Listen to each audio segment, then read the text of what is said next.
বাংলাদেশে বিএনপি জামাতের নেতৃত্বাধীন জোট সরকার ক্ষমতায় আসার আগেই আরম্ভ হয়েছিল সংখ্যালঘু ধর্মীয় সম্প্রদায়ের উপর নির্যাতন।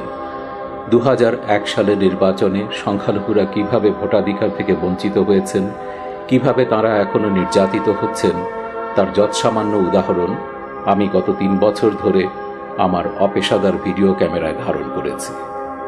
যে প্রতিকূল ও ভীতিকর পরিস্থিতিতে আমাকে এসব দৃশ্য ধারণ করতে হয়েছে, সেখানে পেশাগত উৎকর্ষের কোনো সুযোগ ছিল না।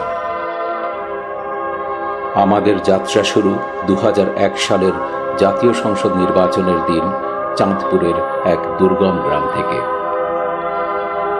বৈকাল হইতে সন্ধ্যার রাত্র হইতে আমার ধমক ধমক যাইতে পারতো না। তারপর যাইলে আমরা কাইটা রেখে দিমু, হাত পাট কাইটা রেখে দিমু। করে ধমক দিতেছে, আমরা ভোট কেন্দ্রে যাইতাম না, ভোট দিতাম না। আমি তো আবার পাও ল্যাংরা আস্তে হাঁটতেছি, সে আমার রিক্সা থেকে তো তাদের বাড়ি মারছে।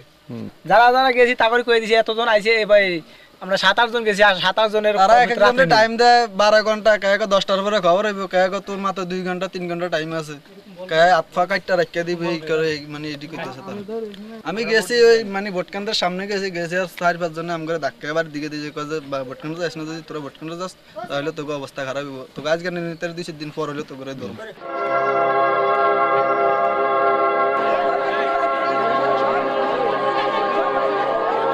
আমার নাম বুজদুত আলী।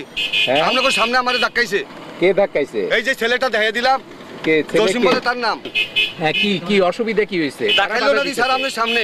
কারা বাধা দিতেছে? তারা কারা? বিএনপির লোকে।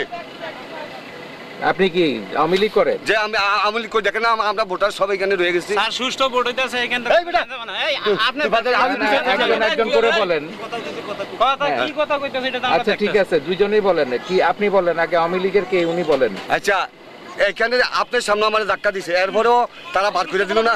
এইখানে কোনো সুষ্ঠু ভোট, এই তারা থাকিয়া তাকে ভোটটি টাই না নেয়, আমাদের ভোটটি টাই না নেয়, আগে থাকতে দেয় নাই। যে আমাদের কেন্দ্রে খুব শান্তিপূর্ণভাবে আবার শান্তিপূর্ণ নির্বাচন ভোট চলতেছে, সবাই সুষ্ঠুভাবে মহিলা পুরুষ, কিন্তু তারা আমাদের দরজা বাড়ি দিয়ে স্যার ভোট দিতেছে। তাকে গঞ্জাম দেখে তারা গোলমাল করবে। কারা গোলমাল করবে? এই বিএনপির তারা।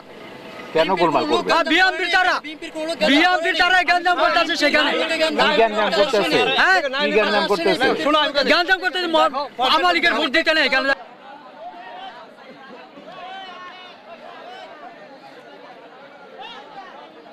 আইন প্রয়োগকারী সংস্থা বিনা কারণেই কোনো রকম কথাবার্তা ছাড়াই আমাদের লোকজনকে ধরে নিয়ে আসছে এবং একটা ভীতিকর পরিস্থিতি সৃষ্টি করেছে, যাতে করে আমাদের লোকজন যাতে ভোট দিতে না পারে। দাগনমিয়ার যে পূর্ব চন্দ্রপুর, মাসিমপুর, বাক্সা, নরসদপুর সহ বিস্তীর্ণ এলাকায় সংখ্যালঘু সম্প্রদায়ের ভোটারদের উপস্থিতি একেবারে নেই বললেই চলে।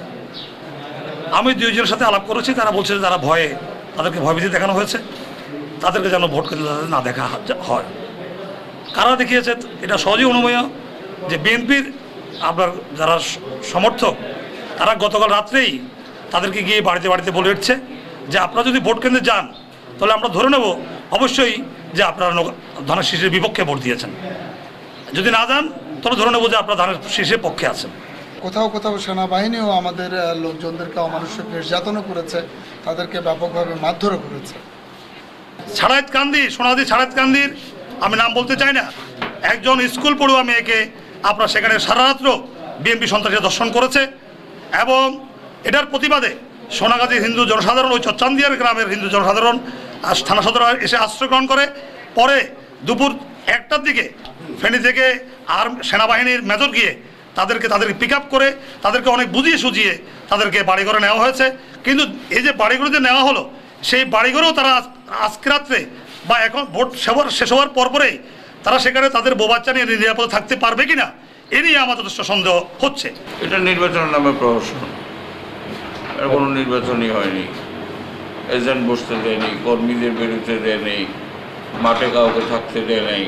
এখানে নির্বাচন হয়েছে 2 দলের মধ্যে না, অনেকটা প্রশাসন আর আওয়ামী লীগের। হিন্দু সম্প্রদায়ের লোকজনকে তো সম্পূর্ণ বাড়িঘর ছাড়া করে দিয়েছে। তারপর আওয়ামী লীগ নেতা কর্মীদেরকে দেশ ছাড়া, এলাকা ছাড়া করেছে। গ্রামে গ্রামে আতঙ্ক সৃষ্টি করেছে। সারা রাত বোমাবাজি, গুলি, মারপিট এসবই চলেছে দিনের পর। ফেনীর জেলার বিভিন্ন স্থানে হিন্দু অধ্যুষিত এলাকার সংখ্যালঘু ভোটাররা নির্বিঘ্নে তো দূরে থাক, তারা ভোট কেন্দ্রে আসতেও পারেনি, ভোট দিতেও পারেনি। যদি এখানে ভোট দিয়ে থাকে, যদি কেউ হিন্দুদের নাম বলে, তাহলে সেটা সংখ্যাগুরু সম্প্রদায়রা হিন্দুদের নাম বলে বলে ভোট দিয়েছে।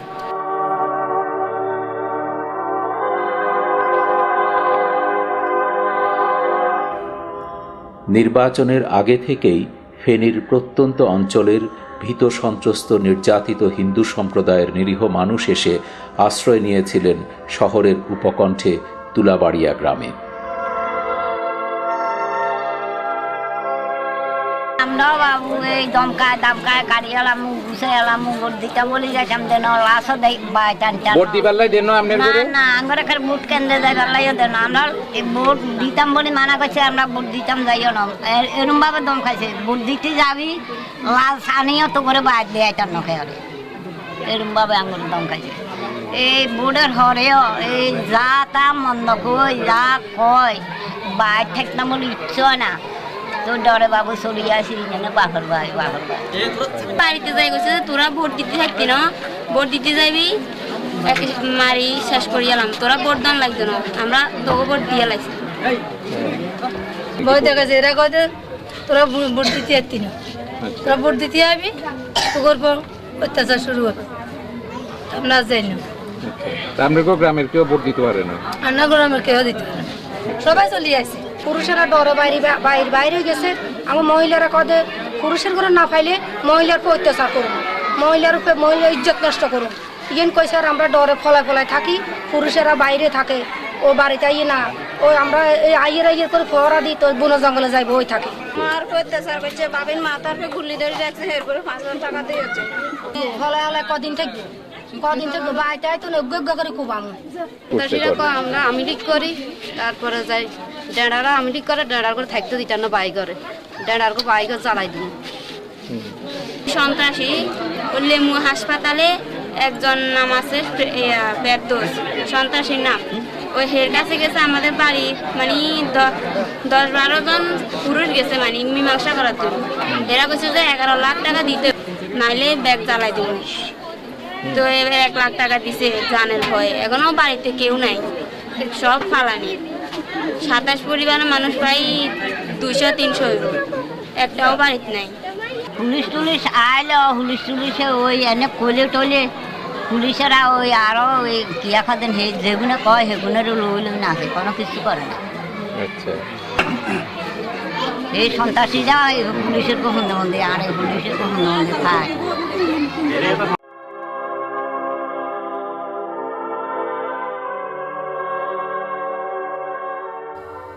তো বাড়িতে কিরকম সম্পত্তি নষ্ট হয়েছে? এটা প্রায় 3 লক্ষ টাকার মতো এখানে আমাদের, আমরা একটা অনুমানিক 3 লক্ষ টাকা ছিল। আমাদের ফার্নিচার আসবাবপত্র জিনিসপত্র ঘরে অনেক কিছু ছিল, সব পুরো ছাই হয়ে গেছে। তো আপনারা এখন কোথায় থাকেন? আমরা ফেনীতে থাকি।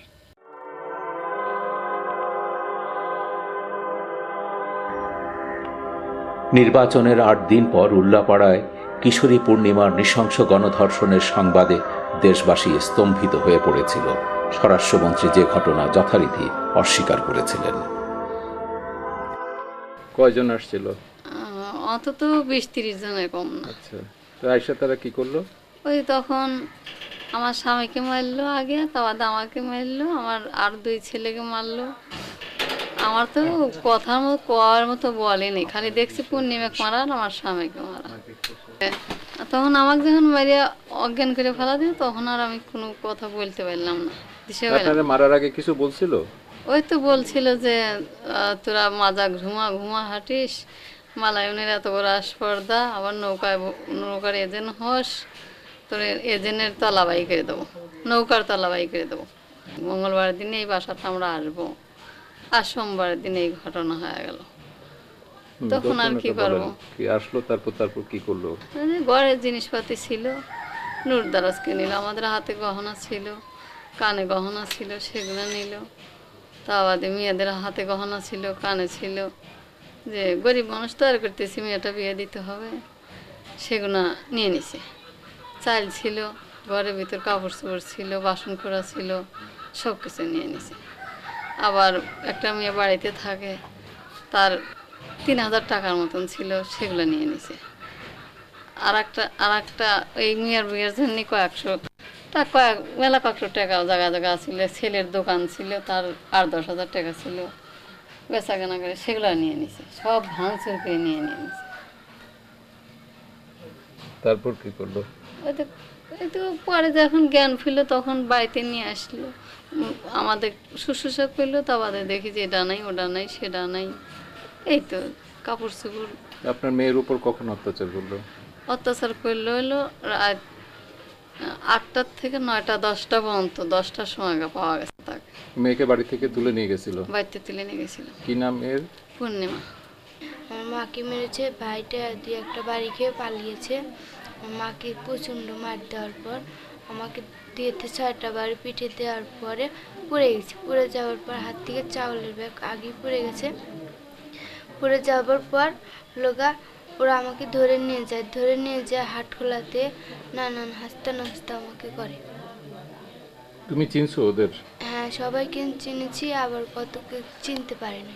কাকে কাকে চিনছো তুমি? চিনেছি জলিল, আলতাফ, লিটন, মান্নান, মালেক, হোসেন, মজনু, এসব, তারপরে রাউফ, ইয়াসিন, তারপরে হলো এরা সবাই গ্রামের? এরা সবাই গ্রামের। এদেরকে আমি চিনতে পারছি, আর কাউকে চিনতে পারিনি। তারপরে আমাকে এইসব মানে যে তোমার উপর অত্যাচার করছে তারা? প্রচন্ড অত্যাচার করেছে। এত বড় একটা দুর্ঘটনায় মেয়ের কোনোদিন জীবনে বিয়ে হবে না। হিন্দু মানুষ তো আমরা, হিন্দু মানুষের কোনোদিন স্বামী মেরে গেলে বিয়ে হয় না। মেয়েদের সঙ্গে খারাপ ব্যবহার করলে, যে ছেড়ে দিলে আবার বিয়ে হয়, তা হয় না কোনোদিনও না। এদের জীবনেও আর বিয়ে হবে না। থানার চিনি না আমি, মানে ওসি না কি দারোগা না কি, সে বললো যে তোমাকে 20,000 টাকা দিয়ে বেলাল পৌরসভার বেলাল চেয়ারম্যান মিটিয়ে দিতে চাইলে, তোমাদের ভালো লাগলো না, তুমি এখন তাকে হাজতে দিবে, তাকে করবে, তাদেরকে কি ফাঁসিতে তোমাদের লাভ হবে?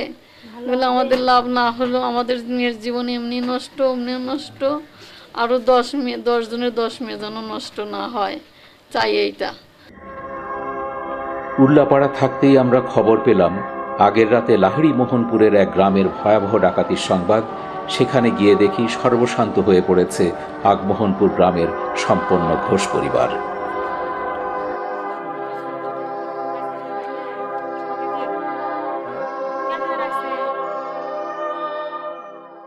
পৌনে 1টার দিকে আসে, এসে দরজা ভাঙিয়ে উর্গা ভাঙিয়ে ঘরের মধ্যে ঢোকে। কতজন লোক এখানে ছিল? মনে করেন 10-20 জন লোক হবে আর কি, সব নেওয়া দেওয়া। ঘরের মধ্যে 7-8 জন ঢোকে। কানে দুটো তো দিবার ছিলাম না, সেই জন্যে পিস্তল ধরলো। তখন আমি ভয়ে আর কি করব, খুলে দিয়ে দিলাম। চায়া নিল, তারাও দে বেটি তাড়াতাড়ি দে, খুঁটি দিবে দেয়নি তারা। তো আমার ঘরে দরজা আটকা দিছে, আমি বাইরে ফিরনি। আমি কই কি হলো রে, এ ব্রিসু টাকা নগদ 60,000 মতো, আর 7 ভরি সোনা, আর এই কাপড় চোপড় মনে করেন যে বহুত কিছু নিছে। নতুন কাপড়, ক্যামেরা ছিল, ফ্যান ছিল, তারপরে 3টা ট্যাক্সি ছিল, এগুলো সব নিছে। পুজোর টাকা পয়সা নিয়ে গেলো, পুজোর জিনিসপত্র আনছিলাম, সব কিছু নিয়ে গেল। পুজোর আমার জোগাড় হয়ে গেছিল।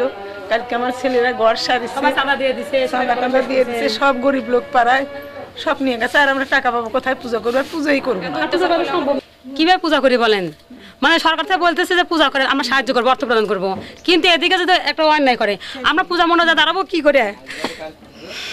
ছোট পাড়া মানুষ কম, তাতে যেভাবে 15,000 টাকা নিয়ে গেল, কিভাবে পূজা করবে? কোনো মায়েরা কোনো মেয়েরা কি মনোরঞ্জন তারা পারবে?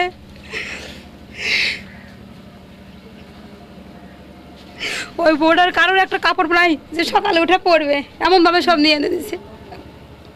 তো কেন ওরা এই অত্যাচার করতেছে কেন আপনাদের উপর বলছে কি? না আমাদের তো থাকা টিকাই তো কঠিন হয়ে গেছে, এমনকি এরা গায়ে খাইটে কষ্ট করে সংসার করাইছে কিন্তু ভোগ করে পারতেছে না। কেন হিন্দুরা ভারতে চলে যায়? আমরা এত বড় হয়েছে কোনোদিন এগুলো দেখি নাই যে ডাকাতে পরে এরকম অবস্থা হয়। কোনো বাড়ির লোকজন বাড়ায় পারে না, সব ঘরে ঘরে ছেকল দিছে। পাশে বাড়ি আছে, দরজা বাড়িতে ছেকল। এই বুড়ি চিৎকার করবি না, চুপ করে থাক। কয় এই বেড়া গুতা দেয় কে রে? কয় যে এই বুড়ি চুপ কর, তোর একটা ছেলে আছে, তোর ছেলে কিন্তু শেষ করবো। তো কেউ কি বাইরে পারবে? চিন্তা করেন, সবার তো জীবনের ভয় বেশি। আমরা পূজা করার ইচ্ছা ছিল না, তো এখন দেখলাম যে চাপের মুখে পূজা করি। কালকে মনে করেন যে বললাম যে 5,000 টাকার মতো চাঁদা তুলছিলাম, আর 1,000 টাকার মনে করেন বাজার সদায় কাপড় চোপড় পুজোর আনছি। সব কিছু মনে করেন যে লুটতরাজ করে রাহাজানি করে নিয়ে গেছে। আর কি দিয়ে আমরা পূজা পালি করবো? পূজা পালি আর করতে পারবো না এবং সম্ভবও না। মা বোন সবাই আছে, তারা যদি মান ইজ্জত মারিয়ে নিয়ে যায়, কিছু করার আছে। দেখেন যে অবস্থা, এই অবস্থায় আমরা আর পূজা পালি করতে চাই না, বুঝলেন? এটা নির্বাচনের পর থেকে শুরু হয়ে গেছে। আমরা 5 বছর কোনো রকমই নাই, কোনো সময় কোনো রকম অত্যাচার নাই। চুরি ডাকাতি ছিল না, ধীরে ধীরে সবকিছু বাড়তেছে। 71 সালে যে হয়েছে, 71 সালে বেশি দেখা দিতেছে। আমাদের মনে করেন যে পুজোর আসল মূল মালিক, বুঝলেন, তাকে আসামি দিয়ে তুইছে চক্রান্ত মূলে দিয়ে, মানে তাদের বাড়ি এখন এই যে লুটতারাজ রাহাজানি এইভাবে অবৈধ। হ্যাঁ, তোমার ভাই কোথায়, অমক কোথায়, বুঝলেন? ওই আওয়ামী লীগের নির্বাচন আমরা করছি, এই জন্য আমরা সব দোষী। হ্যাঁ, শালা মালওয়ানরা নৌকায় ভোট দিছে, আর শালারা এখন দৌড় পারোকে এইভাবে মনে করেন সব জড়িত করে মনে করেন আসামি দিচ্ছে। এত অত্যাচার করলে কেমন করে থাকবো বাবা? নারীদের পুরো অত্যাচার, ছেলে পেলের পুরো অত্যাচার। ছেলে পেলে বাড়িতে থাকতে পারবে না, পেট ভরে চাইতে খাইতে পারবে না, হাট বাজার করবে পারবে না, কাজকর্ম করবে পারবে না। দিন বিকে তনুরক্ষা ছেলে পেলে 5 দুয়ার মারি আনবে তবে গাছাইতে। সকালবেলা বাবা ধরে আসলো, হাতে পায়ে ধরে কইলাম বাবা আমার থাকতে দিবে না, না দেও আমাকে মারি হালা দেও বাবা, তাও আমরা শান্তি পাই।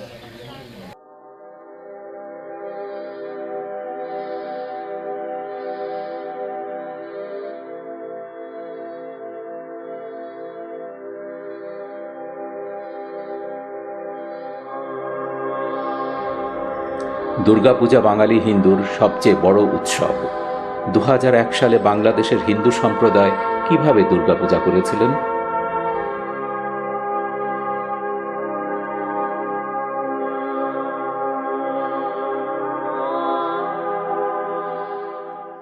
আগে হিন্দুদের মেরে ফেলা হতো যে মানে এইসব রায়ট বা সাম্প্রদায়িক দাঙ্গায়, কিন্তু ইদানিং এটা লক্ষণীয় ব্যাপার যে এখন মৃত্যুর হার খুব কম, কিন্তু হচ্ছেটা কি লুট, অগ্নিসংযোগ, আর সবচেয়ে যেটা মানে অবমাননাকর এবং যেটা আমি বলি যে যেটা অমানবিক এবং যেটা জানোয়ারের কাজ, সেটাই যে নারী দর্শন যেটা গণহারে হচ্ছে, সেটা আমাদেরকে সম্পূর্ণভাবে ভাবিয়ে তুলছে যে আমরা আদৌ এই দেশে থাকতে পারবো কিনা।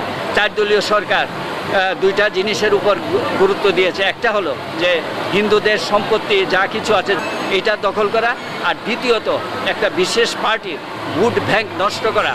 এটা হলো তাদের উদ্দেশ্য, কারণ তারা জানে যে একটা ধর্ষিত পরিবার তারা আর এই দেশে থাকবে না, তারা ইন্ডিয়াতে চলে যাবে। আজকে এই মহা অষ্টমী এই দিনটিতে আমরা প্রতিবাদ জানাচ্ছি, যেটা মিলিতভাবে স্ত্রী পুরুষ মিলে আমরা অনশন করছি। শুধু হিন্দু নয়, বাংলাদেশের সংখ্যালঘু খ্রিস্টান সম্প্রদায়ও সাম্প্রদায়িক সহিংসতা থেকে রেহাই পায়নি। মঙ্গলবার দিন রাত্রে আমার বোনের জামাইয়ের বাড়িতে হামলা করে, পরে ওখানে আমার হাজব্যান্ড যায় সকালবেলা, আসার পথে রাস্তায় তাকে অ্যাটাক করে মারে 5-6 জনে, এবং ওই সাথে সাথে কিছু লোক আমার বাড়ির ভিতরে এসে হামলা করে। আমি শুনতে পাইলাম যে ওনাকে রাস্তায় ধরে মায়ের ধরে করে হাত ভেঙে দিছে। ওই খবর পাইয়ে আমি ঘর থেকে বাইরেছি, যাবো এই মুহূর্তেই মানে 40-45 জনের মতো এসে আমার বাড়িতে হামলা করে। ভিতরে ঢুকে পড়ে যখন আমার শোকেসে বাড়ি মারে, তখন আমি বললাম যে ভাই তোমরা এগুলো ভাঙচুর করতেছো কিসের জন্য, তোমাদের কি মা বোন নাই? আমাকে একটা বকা দিয়ে বললো যে তুই ঘর থেকে বাইরে, নাহলে তোরে শেষ করে দেবো। পরে টিভি ভাঙচুর করে, সব কিছু ভাঙচুর করতেছে। এর মুহূর্তে মানে এক এক ঘরে 4-5 জন করে ঢুকে পড়ে। কিছু বাইরে দাঁড়াই থাকে, উঠানের মধ্যে দাঁড়াই থাকলে আমিও বাইরে দাঁড়াই থাকি। এই মুহূর্তে আমার বাবা বাড়ি থেকে শুনে আসতে থাকে, আসতে থাকলে আমার বাবাকে ওই রাস্তার পার ফেলাইয়েই খুব মারধর করে। তখন আমি ঠেকাইতে যাই, ঠেকাইতে গেলে আমাকেও খুব মারধর করে এবং আমার বাবার 2টা হাত ভেঙে দেয়। আমাদের এলাকার যে চেয়ারম্যান শাহজাহান, উনির নেতৃত্বে এই সমস্ত কাজ হয়েছে, কারণ উনি নিজেই লাঠি এবং হাতুড়া নিয়ে আসছিল। আমার স্বামী তিনি আওয়ামী লীগ করে, আর যারা হামলা করছে ওনারা সবাই বিএমপি। আর ওনারা চাইছিল যে আমরা বিএমপিতে যাতে ভোটটা দেই, আমরা ভোট দেই নাই। চেয়ারম্যান অনেক আগের থেকে আমাদের উপরে মানে বিলা। এমপি নিজেও নাকি বলছে যারা ভাঙচুর করছে, বলে এমপি বলছে সুবল মণ্ডলের যদি 2টা হাত কাইটা এনে দিতে পারো তোমাদের 50,000 টাকা পুরস্কার দেব, এরকম বলচারও তারা বলছে। আর আমার বাবাকে যখন মারে বলে, দুইজনে বলে কয় এই শালা তুই না আওয়ামী লীগের ভোটের সময় বাচ্চাদের নৌকা বানাই দিছিলি মিছিল করতে, তোর নৌকা বানানোর স্বাদ মিটাই দিই, শালারে আগে শেষ করে লির। আমার স্বামীরে মার গিয়ে কানে যাই দেন হাসপাতালে কি অবস্থা, এর বুড়া মানুষের 2টা হাত ভাঙছে, এই সমস্ত জায়গা বাইরে হারছে, ব্যথায় হার শরীর হাত দিয়ে দড়কে খাইতে না, লড়তারে না।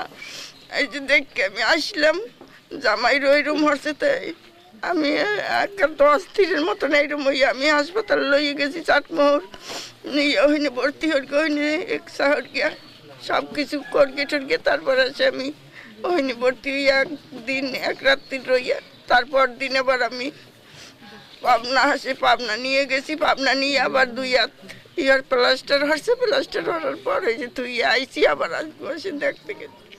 আর আমার বাবাকে মারছে, আমি যে কটা মাইর ঠেকাইছি, আমার গার উপর দিয়ে যে কটা মাইর পড়ছে, ওই কটা মাইর যদি আমার বাবার উপরে পড়তো মনে হয় আমার বাবাকে ওই দিনে পাঠিয়ে দেওয়া লাগতো।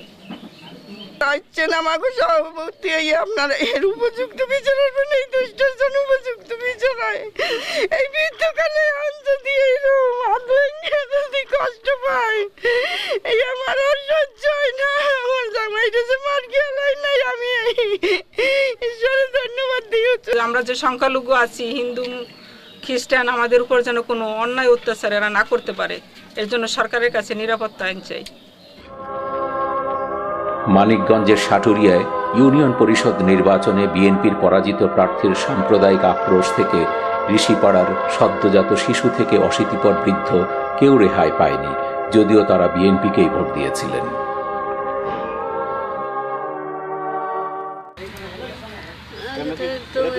সব মানুষ আসবে করছে গিয়ে এটার মধ্যে বাড়ি আরম্ভ করছে। আবার আমার কয় কি কালামে কয় কি কান্দে করে নিয়ে আনু যায়, কান্দে করে নিয়ে আনু বাচ্চা সহ।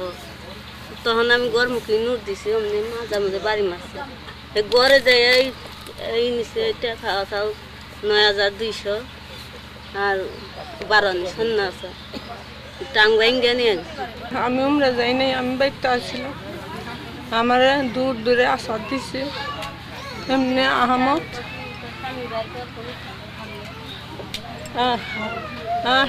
তোর পোলা বের কর, এই সুত মারানি তোর পোলা বের কর, নাহলে কান্দে নইলাম। আমার থোড়া দোষ, তো আমি জারি দিয়ে নামছি। জোড়া থেকে মাপ চাইছি, তাও বলে তাও ই করে নাকি জোড়া থেকে মাপ চাইছি, হাতে পয়ডে গেছে পার নাকি, তাও আমি বাইরে দিচ্ছে। ঘর বাড়ি ভাঙ গেছে, মালানের বাচ্চা তো আগুন ধরে পুরে ভারত পাঠাম। আপনি ভোট দিতে গেছিলেন? গেছিলাম। কারে ভোট দিছেন? আনারসে। আচ্ছা, তারপরে আপনাদের মারছে বোধহয়? তারপরে মারছে, আমি কইছি বাইরে আমার মারিস না, আমি গরিব মানুষ, আমি আনারসে ভোট দিছি, তাও ফোন তো মানে না। কয় কি সুদানি আবার অন্তরি আনারসে ভোটের কথা কস, ভারতে পাঠিয়ে দিম, তো আগুন ধরে পুড়িয়ে দিব। 71 সনে ওই রাজাকার ছিল, 71 সনে। কে? 71 সনে রাজাকার তাইকা এই পর্যন্ত একটু কম হবে খারাপ লোক। আর আমাকে মাইরা দিলে আমাকে শোনা কানে কানে আসিল, গলায় আসিল, পোলার আওয়াজকে দিছিল, ব্যাগ নিয়ে গেছে। পোলারা বাড়িতে আসিল না, কত ডাকাই গেছিল, কত চকে গেছিল, ইয়ে গেছিল। আইসাই নাইলে এরকম আমাকে এরকম অত্যাচার করছে, পোলাগো ধরে মারছে, নিজের স্বামীরে ধরে মারছে, আমাকে এরকম অত্যাচার করে ব্যাগ ছেড়ে ফেলে সব নিয়ে গেছে। এর মধ্যে ইয়ে আসিল, সোনের সেন্টে নাচাল, যা কিছু তখন নিয়ে গেছিল। মারার পরে সুবান স্লোগান দেয় যে জয় বাংলা, মুন্নু সাহেবের গ্রুপ এক হও, মালায়নকে আগুন ধরিয়ে পুড়িয়ে দাও। তখন আমরা কইলাম যে আমাকে দেশে আর থাকা চলবো না। 3টা বাচ্চা আমি ঘরে আসছিলাম, ঘরে থেকে তুই বাড়িতে তো টিন ভাঙছে, বেড়া ভাঙছে, ঘরে খেল খিল দেওয়ার সাথে সাথে করে নাড়ি দেওয়া বাইরে আর একটা দেওয়ার আমার ঘরে হে পলাইছাল আমি দেখতেছি দেওয়ারে বাঁচতেছে না আমি বাচ্চা না ঘরে পলাইছে সে দেওয়ার আইছিল সে দেওয়ারে করছে কি দরজা না ফিলটুল ভাঙ্গে তারপরে ঘরে ঢুকছে ঘরে ঢুকে তারপর তো কি সুদানি তুই বুট দাস না না সে বুট দাস নাকি তার নাম হলো কালাম সাহেব হ্যাঁ তো মানে আমার নাড়িতে বাইরে এই জায়গায় বাড়ি দিছে না আমার ফালে দিছে এই জায়গা থেকে তারপর 3টা বাচ্চা আমার 3টা বাচ্চা ধরে ঘাট ধরে আসার দিছে এই কালাম সাহেব জায়গার বলে যে ঋষি যা আছে সব পুরো ভারত দাও ঘর দাও সব আগুন ধরে দাও এগুলো সুবান রাজাকার এগুলো বলে আর কি। যখন হামলা হয়েছে তখন কি গ্রামের কেউ আসছিল? আসছিল কিছু লোক এসে মানে ফিরাইছিল দিকে এর জন্য আমার এরা বাসছে তা নাহলে বাঁচবার কোনো কথা ছিল না। আরও বলছিল যে এই যারা যারা এই এমপি সাহেবের লোক যারা আছে এখানে থাইকা আগুন ধরিয়ে দাও এই ফেলে পরে এইগুলা অত্যাচার করে হ্যাঁ মুন্নু সাহেবের গ্রুপের লোক যারা আছে তারা একতা হইয়া আগুন জ্বালিয়ে দাও ঋষি বাড়ি। কে বলছে এটা? এটা সোবান বলছে রাজাকার।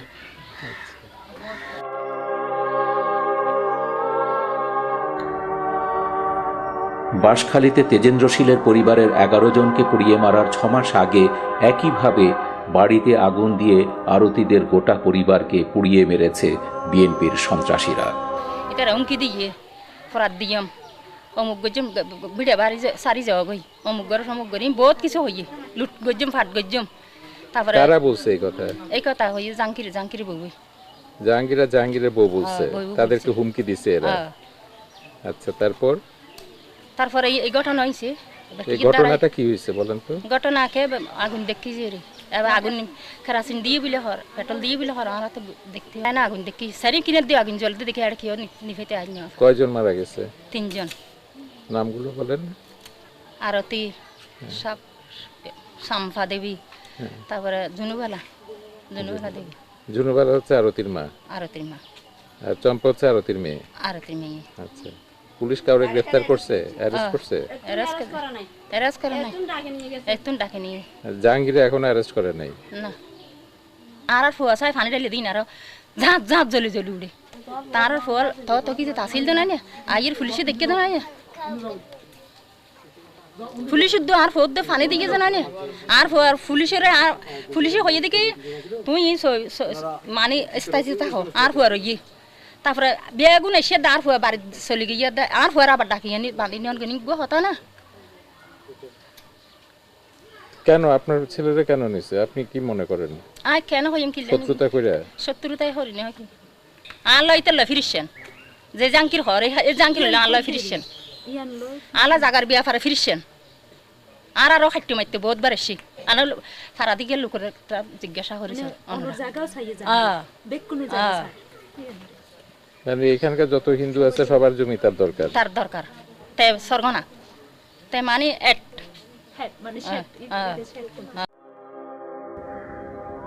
বাগেরহাটের মোরেলগঞ্জে গণধর্ষণের শিকার হয়েছেন উত্তম মণ্ডলের স্ত্রী ও কিশোরী বোন। রাতের অন্ধকারে দেশ ছেড়ে চলে যাচ্ছেন অসহায় মানুষ। আমাদের বাড়ি প্রথম ডাকাত যায় 23/9/2002 তারিখে। ওদিন রাত 1:30টার দিকে আমাদের ঘরের উত্তর পাশের দরজা ভেঙে ডাকাতরা ঢুকে 10-12 জনের একটি ডাকাত দল ঢোকার পরে আমাকে এসেই প্রথম আটক করে এবং আমাকে বেদম পরিমাণে মারধর করে এবং আমার বাবাকে বেঁধে এনে আমার কাছে রাখে এবং আমার বোন এবং স্ত্রীর উপর তার শারীরিক অত্যাচার চালায় স্যার। তো রাতে 2টার দিকে আমাকে বাড়িতে 10-12 জন লোক ডাকাত আমাদের উত্তর পাশের দরজা ভেঙে ঢুকে তারপর আমার দাদা বাবা তাদের উপর অনেক মারধর দেয় এবং আমাকে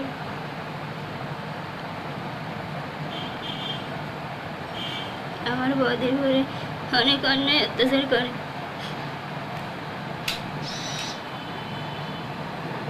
তুমি কি তাদের চিনেছো? সবাইকে চিনি। যখন 2টা বাজে তখন ওই আমাদের উত্তর পাশের বারান্দা দরজা ভেঙে ঘরে ঢুকছে রাত্রেবেলা ঢুকে তারপর আমার ওই স্বামীকে মারধর করছে আমার শ্বশুরকে তারে ওই আনকে ওই বেঁধে রাখছে।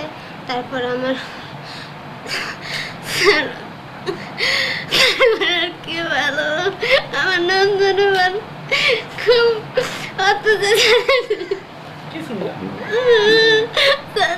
আমার ছেলেটা গলা কেটে ফেলাইতে চাইছে, টানাটানি করছে, আমারেও মারছে, ছেলেকে চাই আর বলতে পারি না।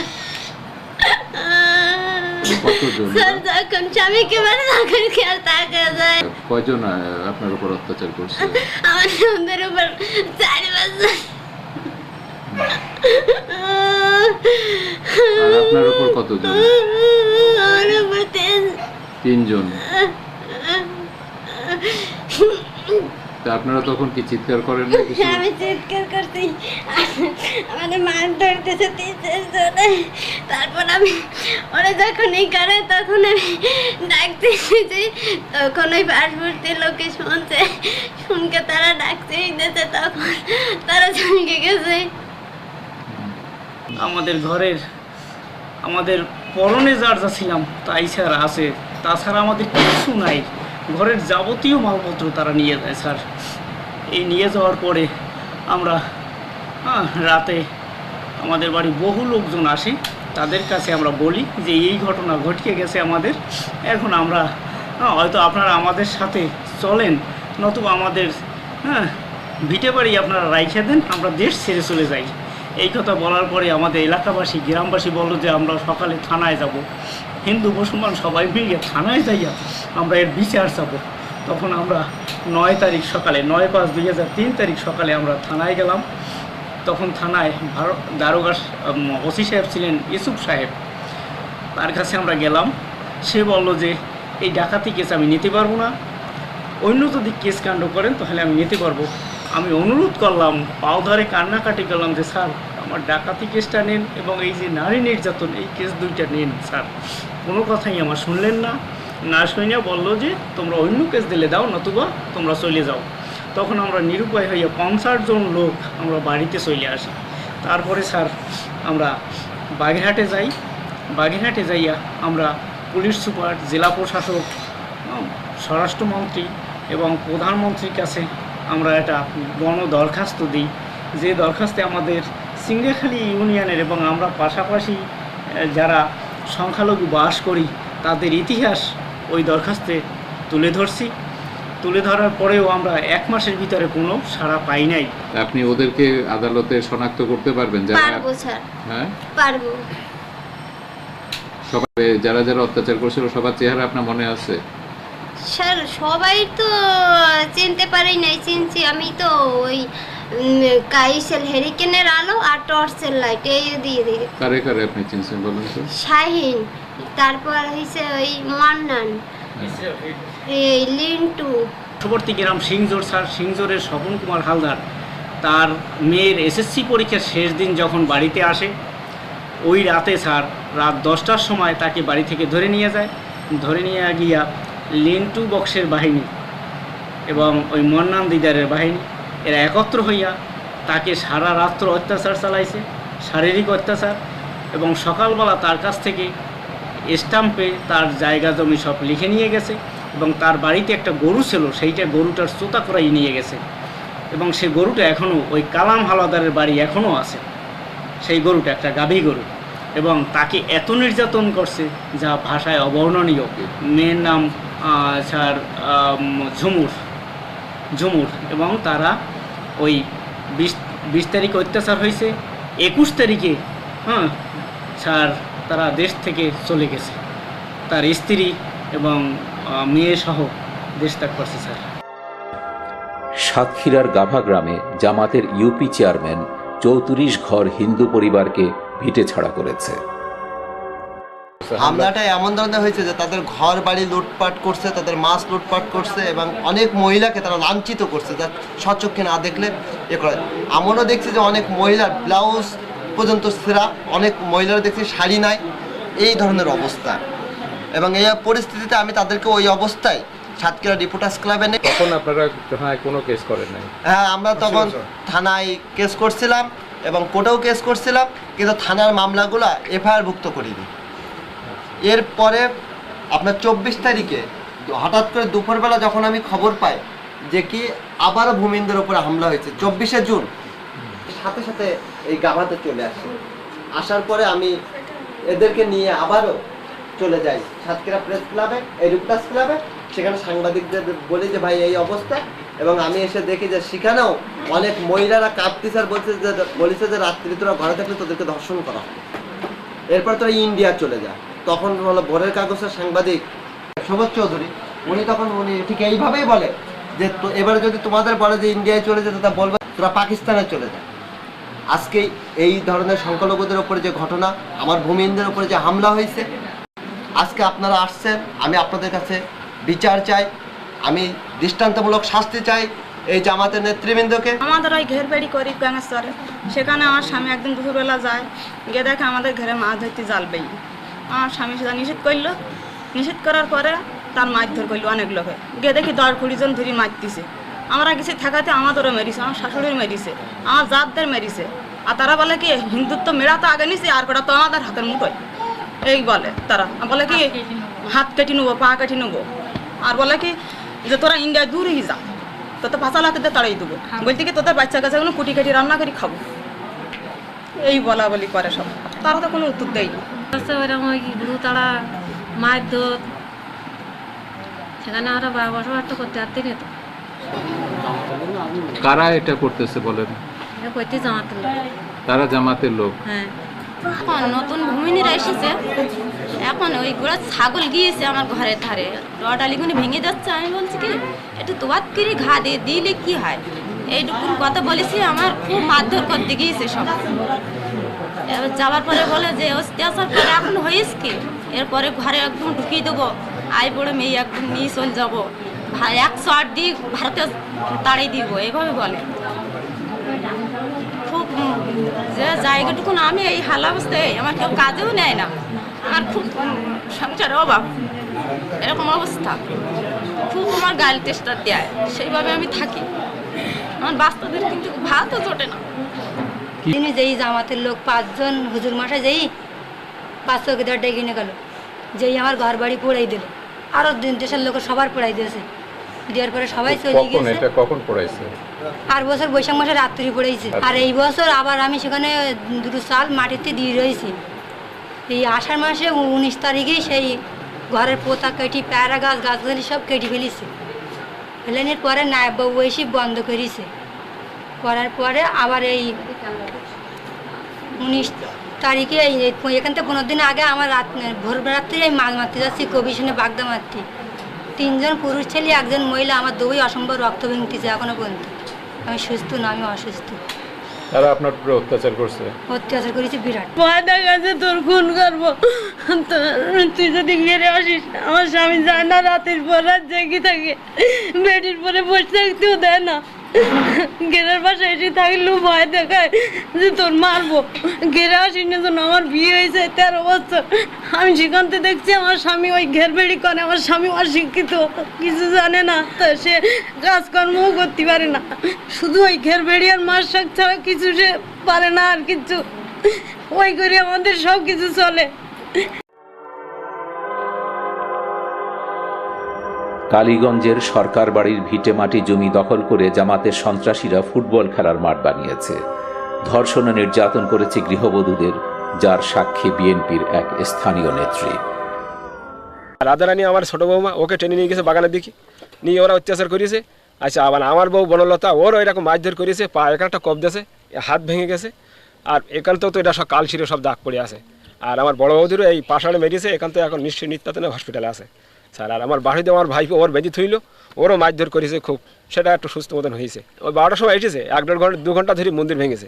তারপর এই মন্দির স্যার এইখানে ছিল, এখানে কালীও ছিল, কালী প্রতিমা ছিল, আমরা ডেলি পূজা করি। তারপরে ওই মন্দির টন্দির ভেঙে আমরা আর ওই তো চলে গেলাম। আর বউ কটা ওই বেদিতে ছিল, ওরা চলে গেল, বউ কটা ছেড়ে দিলে, তো ওরা আর যেতে হইলো না। আমরা পরে এসে ধরি মরি নিয়ে ওই বাড়ি রেখেলাম। তারপরে সকালে ওখানে যাই থানায় গেলাম, যেই ওখানে দেখালাম, দেখি ওই হসপিটালে ভর্তি করলাম। আমরা তো কেস কাজ বুঝিনি, ওইভাবে যা করে ওই দেওয়া হলো, সে কেস কাজও নরম হয়ে গেল, কিছু করতে আমরাও কিছু করতে পারলাম না স্যার। আমাদের এক্স চেয়ারম্যান গফুর চেয়ারম্যানের নেতৃত্বে কোন পার্টি করে এরা, তারা করে জামাতকেও বিএনপিও করে, জামাতও করে, আবার আমলিগও করে। ওরা জামাত করে সব। এরা যারা এসেছিল সবাই সব জামাত করে স্যার, এরা জামাতের লোক।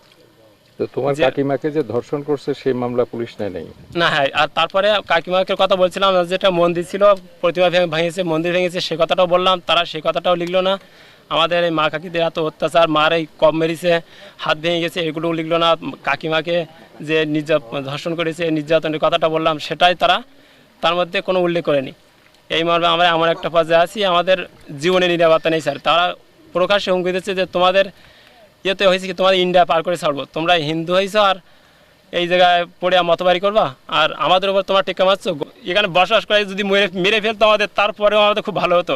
এই জীবিত রেখে মোরা চাইতে আরও আমরা এখন অসহায় পড়েছি। তাই আমরা চাচ্ছি আপনাদের কাছে, যে কোনো উচ্চ মহলের কাছে আমরা জীবন নিরাপত্তা এবং আমরা যাতে এখানে সুষ্ঠুভাবে থাকতে পারি, যাতে আমরা এই মাটি বাংলাদেশে বসবাস করতে পারি।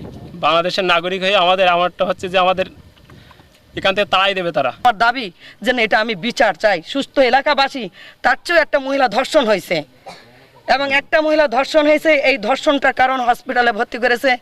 আমাদের কালীগঞ্জে আমাদের এই চেক আপ করার কোনো ব্যবস্থা নেই হসপিটালে। ডাক্তার সাহেব এবং ওনাকে দিয়েছিলেন, লিখিত দিয়েছিলেন যে এটা ধর্ষণিতা, এটা আমরা এখানে ভর্তি করবো না, সাতক্ষীরা করতে হবে। কে বা কারা ভয় দেখাইছে যে তুমি যে অসুস্থ, তোমার যে ধর্ষিতা হয়েছ, তো তোমাকে এমনভাবে চেক আপ করবে যে তুমি তাতে সহ্য করতে পারবে না। সে মহিলা ভয়তে যায়নি, যার কারণে ওটা আমরা হয়তো প্রমাণ করতে পারবো কি পারবো না, এটাও দুঃখ বিষয়। কিন্তু মহিলাটা বাস্তব, মহিলাটা আমার বলছে কি এটা সত্যি ঘটনা, শাকাছুই কিরে কাটেন। আমি বলতে স্যার হ্যাঁ এটি সত্যি ঘটনা, তো এই কথা যেন কোথায় বার করবেন না, এগুলো সম্মানের ক্ষতি, কোথায় বেরি করতে নেই, এই ঘরের ঘটনা বেরি করতে নেই। পুলিশ বলছে আপনাকে? হ্যাঁ, আর দুটো পুলিশ, ওরা কি মহিলা পুলিশ না পুরুষ ছেলে? পুরুষ পুলিশই আপনাকে বলছে? হ্যাঁ। তো সেই জন্য আপনি এটা বলেন নাই কাউরে? বলিলাম আমার কথা এটা সত্যি ঘটনা, তার সবার সঙ্গে আমি বলে দিস তো যে এটা সত্যি ঘটনা। রাত 12টার সময় ঘরে শুয়েছিলাম, তখন ওরে বাবা কত মানুষ, 200-250 মানুষ লাইটি ভর করে ফেলেছে। আর এসে আমাদের ঘরের দরজায় যখন বাড়ি দিয়েছে, তখন আমরা ঘরের ভিতরে আগুমা করে চিৎকার করেছি। চিৎকার করলে সেই বেগে দরজায় ধাক্কাতে ঠেলে ফেলে দিয়ে আমাদের মাছ শুরু করলো। দুমদাম বাড়ি, সে কি বাড়ি, বাবা বাড়ি মেরিয়ে আমাদের ফেলে তুলো, ফেলে দিয়ে পিনমোড়াতে বাঁধলো, পিনমোড়াতে বেঁধে ফেলে রেখে তখন আমাদের মায়ের মন্দিরে দিয়ে মা কালী মার বেরিয়ে খান খান করে ফেলে মা কালীর মন্দিরে এইবার ভাঙা শুরু করলো। দুমদাম করে বড় বড় রামদা, কুরুল, খন্তা, কোদাল এই দিয়ে দুমদাম বাড়ি দিয়ে মন্দিরে ভেঙে ছড়িয়ে সব ধোপাং করে পুকুরের জলে ফেলে দেয়। আর আমাদের ওইভাবে বেঁধে তুলো, তা আমি বলতে পারিনি, তখন আমি বেহুশ। কয়জনে অত্যাচার করছে? তো ওই 3 জন গিলে কদিন, ওই একজন পুরুষ গিলে আর 2 জন হাত পায়ে ধরে ধরম বাবা বলেছি, পেঁচা টেচা করেছে, সব হরিল টরিল খানছি, খাই করতে গেছে। আমার কে পেঁচা পড়েছে আপনার গায়ে? নুরুজ্জামান। নুরুজ্জামান? হ্যাঁ। তো থানাকে আপনি এই কথাগুলো বলেছিলেন?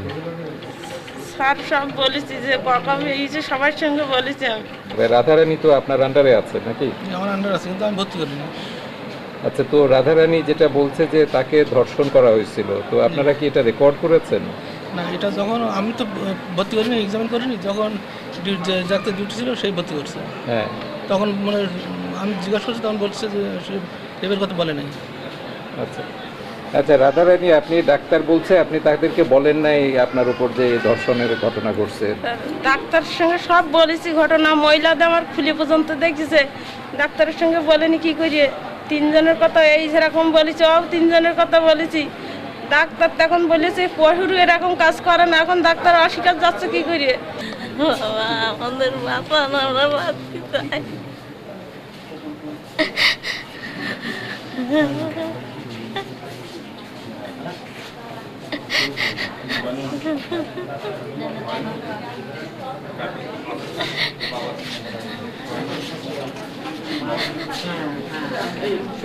সব ভারতে, আমি এখানে কেবল একা রয়েছি, এই আমার নির্যাতনা দিচ্ছে।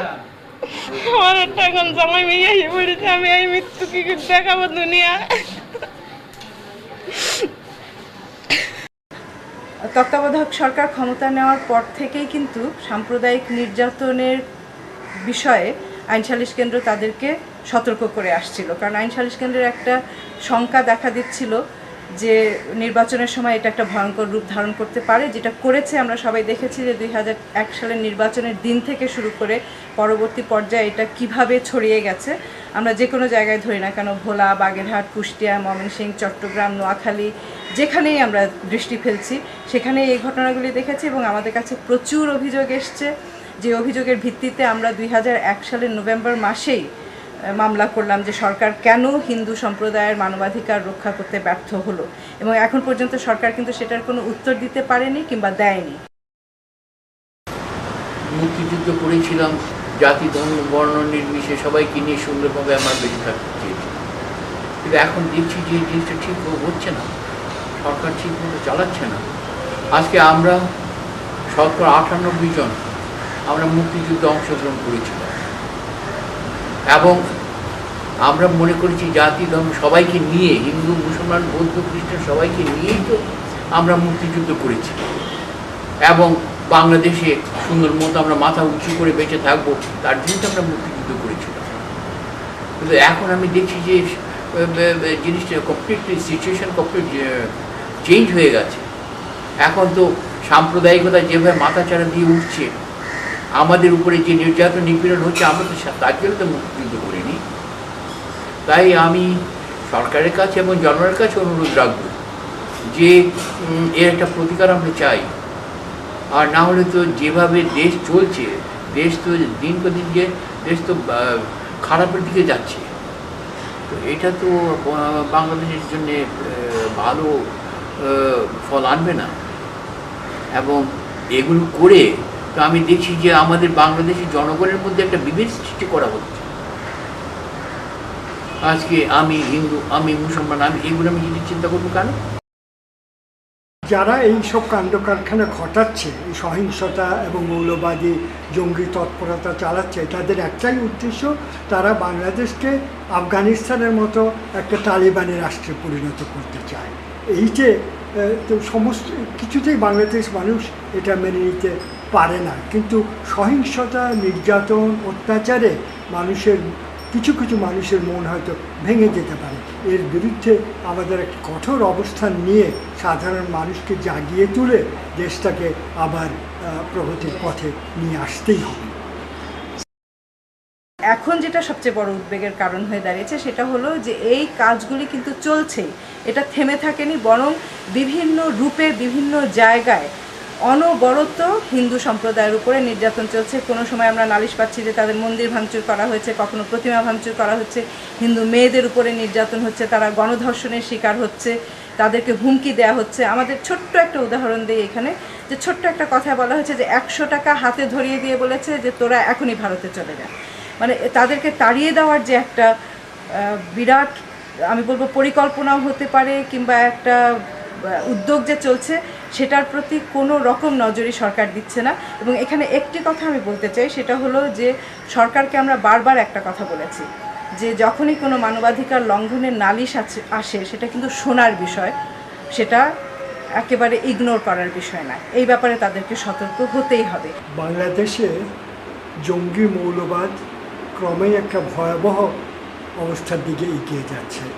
এর ফলে সহিংসতা বাড়ছে, সাম্প্রদায়িক নির্যাতন বাড়ছে এবং মানুষের মন বিজ্ঞানভিত্তিক চিন্তার থেকে সরে গিয়ে কুসংস্কারের আবর্তে নিপতিত হচ্ছে। সবচেয়ে ভয়াবহ ব্যাপার হচ্ছে সহিংসতার বিস্তার, খুন, রাহাজানি এবং নির্যাতনের মাধ্যমে মানুষের মন থেকে বিজ্ঞানভিত্তিক চিন্তাকে সরিয়ে দেওয়া।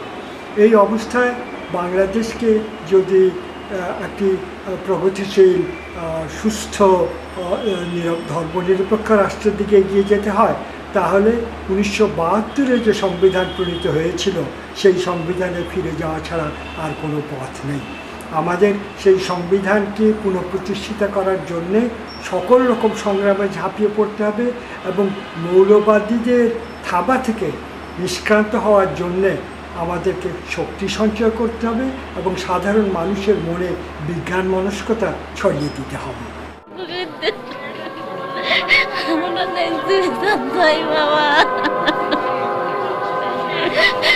বাবা তোমাদের আন্তরিক পায়ে পড়ি বাবা, আমাদের বাবা তোমরা আমাদের বিচার করো।